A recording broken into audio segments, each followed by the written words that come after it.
anjuran daripada Yayasan Jacob, kerjasama daripada Food Bank, Insan dan juga KPJ Basi Gudang. So sebenarnya aktiviti ni dan inisiatif ni sangat bagus untuk kita bantu orang sekeliling kita yang kita tahu golongan masyarakat kita sekarang banyak yang susah lah. Jadi daripada lebihan makanan dia orang buang, so Yayasan Jacob buat satu program ni dengan kerjasama beberapa pihak dan harapnya ia sangat membantulah untuk orang tempatan.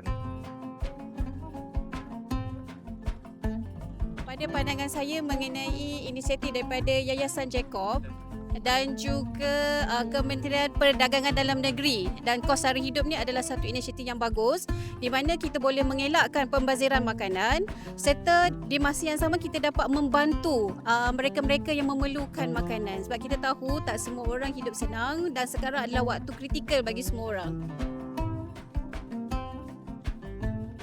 First is Ramadan. So macam common lah, everyone nak do macam a lot of ibadah kan.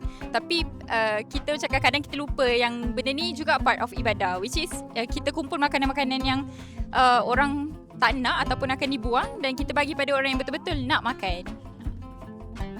Tujuan utama kita bukanlah untuk memberi sedekah kepada orang yang tak berkemampuan, tapi lebih kepada memberi kesedaran supaya orang tidak membazir dan membuang makanan yang masih elok, yang masih boleh dimakan, sepatutnya boleh diberi makan kepada orang yang lebih memerlukan tetapi dibuang begitu saja. Jadi kita nak menggunakan impact kepada alam sekitar dan juga sambil kita nak membantu orang yang memerlukan. Saya rasa bagus untuk memberikan sebab biasa kebanyakan orang buang macam tu je rezeki. So lagi bagus kita memberi.